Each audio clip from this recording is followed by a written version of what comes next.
Chapter 1, Book 1, continued.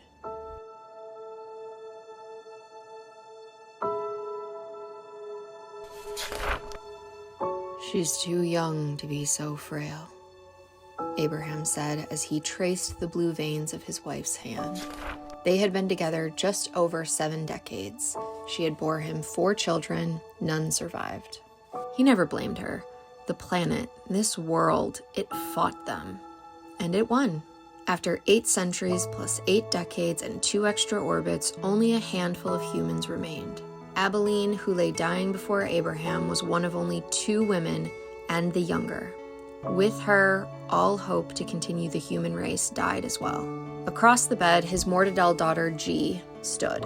Wise and well-educated, she apprenticed with the best healers on the Isle, then the rest of the world, then back again. If anyone could save Abilene, she could. But some foreign illness had taken hold of Abilene, and only old herb remedies showed any efficacy. Despite weeks of attempts, Abilene, Abby as Abraham called her, would most surely die.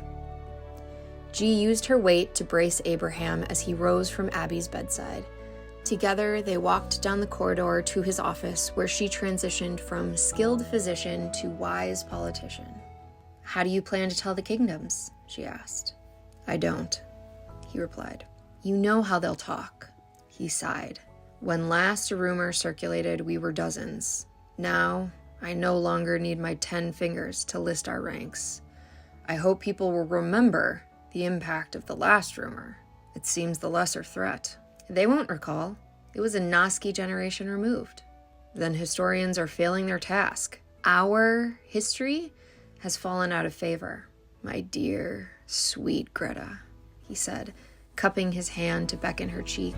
Even after a century and 6 decades, she couldn't resist the sound of her name in his ancient accent and the softness of his palm. He only used his mortadel's full name in private, and only when he deeply respected them. For this and so much more, G loved her father. Loyal since birth, Greta had served at his side on the Isle as head healer for the past century. She had laid many humans to rest, very old to very young. Abby would be no different to her. Abby hated G, like most women hated their husbands' mortal children. But Abby was young and bore the future of the species on her delicate shoulders. Greta paid her tantrums no mind while serving her father unfailingly to help Abby conceive viable children. When those children died within their first 2 years, Abby blamed G, called her names, and demanded she be replaced. Abraham, a staunch defender of all mortas, was especially protective of G, his star morta. With fervor to anyone who'd listen, he'd boast of her superior intellect and proclaim his belief that she would save the species. Such pressure may have been too much for most, but not for G. She welcomed and dominated challenges. "Father," Greta said adoringly as she nestled her head on his palm, kneeling before him. Her knees ached as the stones beneath them dug into her kneecaps. "I wish I had specialized in genetics to solve this mystery for you." "I believe it's in the right hands with your brother," he said. "How can I be of more service to you, Father?" "Child, you exceed every demand. Return to Abby's side." She kissed his palm, then as she attempted to rise, her knees ached in resistance, requiring her to use Abraham's knee to hoist up from the ground. "Alas, the mortality of my own mortadels makes the quest even more relevant. I can't see you go and think you're the end of it."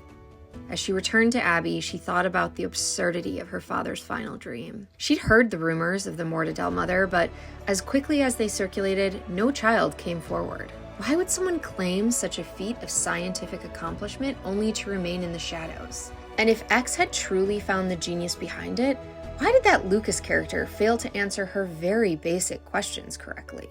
In her reflection on the glass of Abby's room, she looked at herself in profile, pantomiming a pregnant belly on her frame and thinking how ludicrous she'd look. A 162-year-old pregnant mortadel? Everyone had their place, and she rejoiced that this fool's errand to chase a myth sat with her fooliest sibling.